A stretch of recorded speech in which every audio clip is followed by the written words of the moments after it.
कुम्मनदास जी थोड़ी पे हाथ रख के ठाकुर जी से बात कर रहे थे और ठाकुर जी कुम्मना, अरे कुम्मना चल मुझको ये खवाए दे। सो कुम्मनदास जी वो खवाते, कुम्मना मुझको ये पवाए दे, वो पवा देते। ऐसे ठाकुर जी के संग लीला कर रहे थे। इतने में ही राजस्थान का एक बहुत संपन्न राजा अपनी अनेक संपत्ति बैलगाड़ियों में भर करके गोवर्धन आया। और संपत्ति किसको देने आया? बोले जो दीनहीन से महात्मा हैं, जो बड़े अकिंचन से वैष्णव भक्त हैं, उनको अपनी संपत्ति दे दूंगा। किसी ब्रजवासी से पूछा, भैया गोवर्धन का कोई बड़ा विपन्न सा, बड़ा साधारण सा कोई वैष्णव हो तो मुझे उसका पता दो, ताकि मैं अपनी संपत्ति उसको दे दूं। परिचय दे दिया। बोले कि वो सामने कुटिया दिखाई दे रही है? बोले हाँ। बोले वहां पर ठाकुर जी के अनन्य भक्त कुम्मनदास जी रहते हैं, उनसे मिल लो। और उनकी परीक्षा लेने की जरूरत नहीं है, वो तो इतने विपन्न हैं, उनको संपत्ति दे ही दो आप अपनी, उनके पास तो कुछ भी नहीं है। राजा अपनी संपत्ति लेके गया, लेकिन जिस समय गया उस समय ठाकुर जी गोद में बैठे थे कुम्मनदास जी के। और जैसे ही वो कुम्मनदास जी कुछ खिलाने जा रहे थे, इतने में ही सामने से राजा ने कुटिया की किवाड़ खोली। किवाड़ खोलते ही ठाकुर जी अंतर ध्यान हो गए। ठाकुर जी गोदी से अंतर ध्यान होगा। अब कुम्मनदास जी हाथ में वो सामग्री लेके बैठे। लाला लाला कहाँ चलो गए हो? अरे मेरो लाला कहाँ चलो गए हो? कहाँ छुप गए हो? कभी नीचे देखें, तख्त के नीचे देखें, कभी बाहर जाके देखें, कभी दूर नजर डाल के देखें, अरे लाला कहाँ चलो गए हो? राजा अपनी समस्त सेना के साथ खड़ा है, संपत्ति न्योछावर करने के लिए खड़ा है, और कुम्मनदास जी ठाकुर जी को ढूंढ रहे हैं। राजा ने प्रणाम किया, महाराज मैं फलाने देश का राजा हूं, वृंदावन में ब्रजमंडल में ठाकुर जी के विपन्न भक्तों को अपनी संपत्ति देने आया हूं। मुझे लगा आपको अपनी संपत्ति प्रदान कर दूं। प्रभु ये संपत्ति सब मेरी, आप स्वीकार करो। कुम्मनदास जी की दैन्यता पर रीझ के राजा ने संपत्ति चरणों में अर्पित कर दी।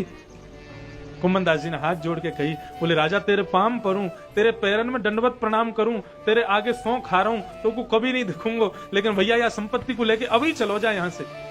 राजा ने खूब हट की कि आप रख लीजिए, आपके घर में कोई व्यवस्था नहीं है, आपके घर में आरसी भी नहीं है, ये संपत्ति स्वीकार कर लो, अपनी भतीजी का ब्याह कर लेना, बच्चों को अच्छा पढ़ा लिखा लेना। कुम्मनदास जी बोले सब है जाएगी व्यवस्था, लेकिन राजा तू अपनी संपत्ति लेके चलो जा।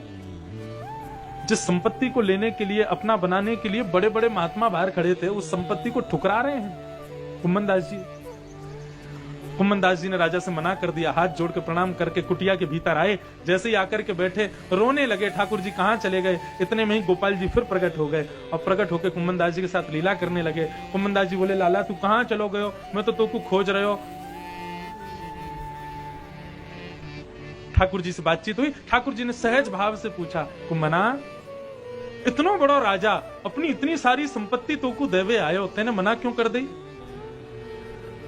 मैं जानू कुम्मना तू बड़ो विपन्न है, तेरे घर में एक समय रोटी बने तो दूसरे समय भोजन करवे की सामग्री ना रहे। कई बार घर के बालक भूखे रात में सो जाएं, इतना विपन्न मेरो कुम्मना, मैंने ही वह राजा को चेता के तेरे पास भेजो ताकि तू वहां की संपत्ति ले ले और अपने घर को, अपने परिवार को एक सुखद जीवन प्रदान करे। तेने काई को मना कर दियो? कुम्मनदास जी इतना सुंदर उत्तर देते हैं, बोले ठाकुर जी यदि मैंने राजा की संपत्ति स्वीकार कर ली होती तो आप मुझसे ये पूछवे मेरी गोद में दोबारा नहीं आते कि मैंने संपत्ति क्यों ना ली। आप मेरी गोद में बैठे हो, दोबारा मुझसे ये पूछ रहे हो कि तेने संपत्ति क्यों ना ली। ये यामारे ही तो आप आए क्योंकि मैंने संपत्ति ना ली। यदि मैंने ले ली होती तो आप मंदिर में बैठे रहते, थार से चलो कुम्मना को मंगल है गया, अब याकू व्यस्त रहने दो, संपत्ति ठिकाने लगावेगो। आप तो यही सोच के चले जाते, लेकिन मैंने संपत्ति ना ली, इसलिए आप दोबारा लौट के आए मेरे पास, इसीलिए संपत्ति ना ली। और कुम्मनदास जी का ये भाव कहता है, संपदो नैव संपद विपद विस्मरणम विष्णु संपद नारायण स्मृति। आप लोग कहते हैं, दुनिया के लोग कहते हैं, महाराज जी हमारी माता जी को ये बीमारी हो गई, हमारे उस घर में ऐसा हो गया, हमारे यहाँ ये विपत्ति आ गई, ये विपत्ति आ गई। ये विपत्तियां नहीं है। आपने आकर के रुदन करके कहा, हम ठाकुर जी से दूर हो गए, हमारे ठाकुर जी के दर्शन हमसे छूट रहे हैं, हमारी माला हमसे छूट रही है, यही सबसे बड़ी विपत्ति है। हम बहुत धनवान हो गए, इसी स्कीम में हमारा घर बना, इतने बड़े हमारे प्लॉट हैं, इतनी बड़ी हमारी फैक्ट्री है। ये सब संपत्तियां नहीं है। ठाकुर जी की याद हमको रोज आती है, ये सबसे बड़ी संपत्ति है।